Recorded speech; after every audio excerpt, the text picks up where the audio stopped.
Bonjour à toutes et à tous, j'espère que vous allez bien et que vous êtes en pleine forme. Cette fois-ci, je vous propose de bons petits pains farcis au poivron et aux champignons. Bien sûr, pour la farce, vous pouvez très bien mettre tout ce que vous aimez. La recette est très facile et surtout assez rapide. Vous pouvez les préparer pour le petit déjeuner par exemple, pour un goûter, etc. Sachez que ces petits pains, ils sont bien moelleux. Au niveau de la texture, on a quelque chose qui ressemble beaucoup à une brioche. Je vous propose de passer directement à la préparation. Pour la préparation, on va d'abord commencer par faire diluer 6 g de levure sèche dans environ 17 centilitres de lait tiède. Donc pour la levure, vous pouvez très bien la remplacer par de la levure fraîche. Il faudra mettre dans ce cas environ 15 g de levure fraîche. On mélange et on laisse bien diluer la levure boulangère, c'est vraiment très important dans du lait tiède. Donc pour le lait, il faudra vous adapter tout type, c'est selon le type de farine que vous allez utiliser, peut-être que vous allez en mettre plus ou moins. Il faut verser 350 g de farine type 45 dans un saladier. Vous pouvez très bien utiliser votre robot si vous le souhaitez. On rajoute un œuf de calibre moyen. Une bonne cuillère à soupe de sucre. Donc là, c'est plus pour avoir une belle couleur au niveau des petits pains. Du sel. 3 cuillères à soupe d'huile d'olive que vous pouvez très bien remplacer par de l'huile de tournesol. Et maintenant, il ne vous reste plus qu'à bien travailler votre pâte. Donc on va verser petit à petit le lait tiède tout en continuant de bien travailler la pâte soit à la main, sinon au robot. Le pétrissage de la pâte est vraiment très important dans cette préparation parce que si vous ne pétrissez pas assez votre pâte, vous n'aurez pas du tout quelque chose d'assez moelleux et une texture qui ressemble beaucoup à une brioche. C'est pour ça que je vous invite vraiment à bien pétrir votre pâte. Donc si vous pétrissez la pâte à la main, il faut compter environ 15 minutes de pétrissage. Si c'est au robot, il faut compter environ une dizaine de minutes. Donc travaillez bien votre pâte, c'est très important.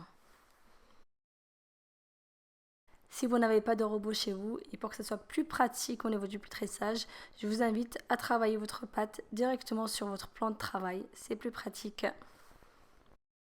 Voilà la pâte que vous devez obtenir. Donc une pâte bien lisse. Si votre pâte est bien lisse, ça veut dire que vous l'avez bien travaillée et c'est vraiment très important.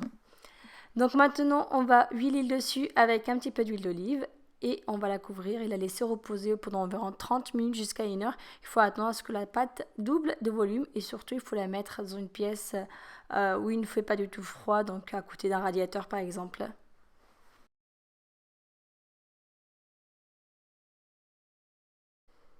Pendant que votre pâte repose, donc maintenant on va préparer une farce.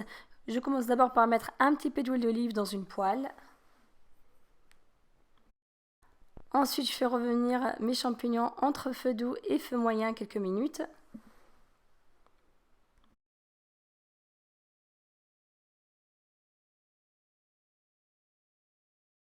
Je rajoute la moitié d'un poivron jaune et la moitié d'un poivron rouge. Bien sûr, pour les ingrédients, vous pouvez très bien en mettre plus ou moins ou tout simplement les changer.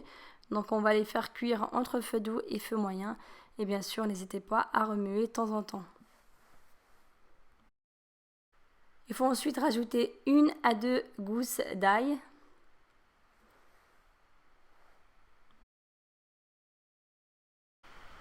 On met le sel, un peu de poivre, une cuillère à café de curcuma, une petite cuillère à café de paprika, une bonne cuillère à soupe ou deux de persil et de coriandre. On mélange et on laisse revenir les ingrédients quelques minutes. Voilà, maintenant il ne vous reste plus qu'à laisser refroidir votre farce dans un grand plan, une grande assiette.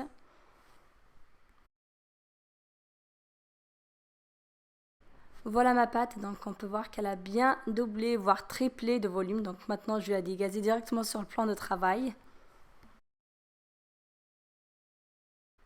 Et maintenant, il ne vous reste plus qu'à diviser votre pâte. Donc, généralement, je fais des petits pâtons de 70 grammes. Bien sûr, vous pouvez très bien en faire que des petits ou des grands.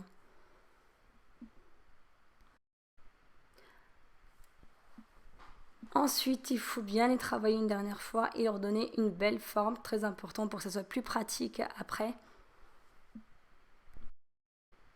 Il faut ensuite fariner votre plan de travail. Voilà, il ne vous reste plus qu'à étaler chaque pâte directement sur le plan de travail. Il faut toujours bien fariner votre plan de travail pour éviter que la pâte colle contre le plan. Et surtout, il faut y aller délicatement pour éviter d'abîmer la pâte.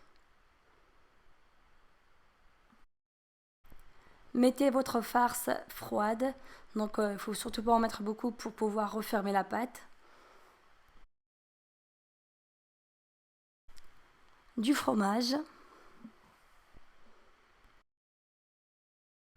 Avant de refermer votre pâte, mettez un petit peu de jaune d'œuf. Ensuite, refermez votre pâte délicatement. Il faut d'abord commencer par tirer la partie supérieure. Ensuite, pliez le côté droit et gauche. Donc là, c'est facultatif, c'est sûrement pour éviter que la farce déborde pendant la cuisson. Et n'hésitez pas à bien appuyer, très important. Comme ça, à l'aide de votre doigt.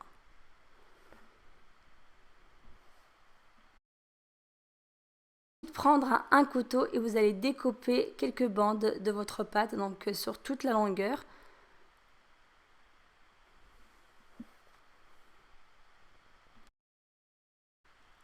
Rebadigeonnez une deuxième fois votre pâte, donc là c'est pour que ça soit plus pratique, pour pouvoir coller plus facilement les bandes. Donc on les étire bien correctement et on les colle. Il faut bien appuyer sur les bords, sinon votre pâte va se détacher pendant la cuisson.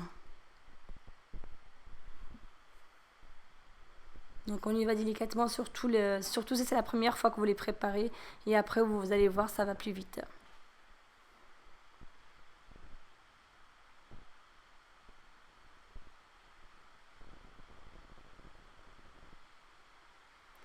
Voilà, donc on a quelque chose de très beau. Bien sûr, au niveau de la forme, vous pouvez très bien faire une autre forme plus facile et surtout plus rapide.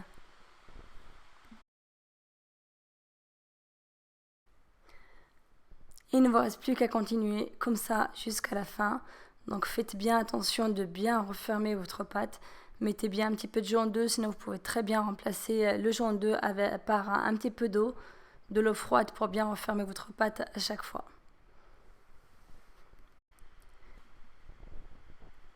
Si vos bandes de pâte sont trop collées entre elles, je vous invite à les détacher un petit peu, donc il suffit d'écarter comme ça, voilà.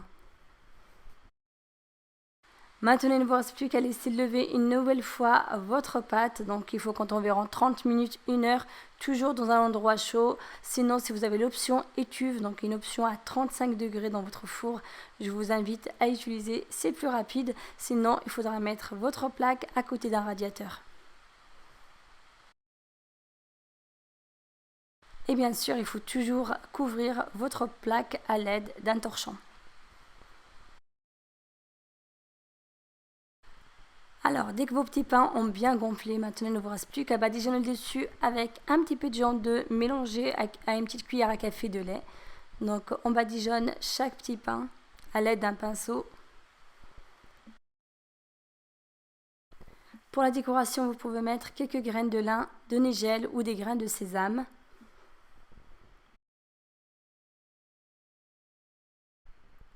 Voilà, maintenant il ne vous reste plus qu'à les enfourner à 180 degrés dans un four d'abord préchauffé à 180 degrés.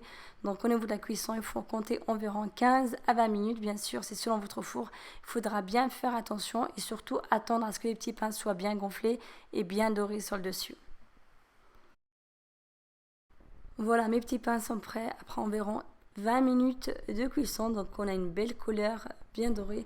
En tout cas, ça sent vraiment très très bon à la maison. Ces petits pains sont tellement bons que même les petits en veulent.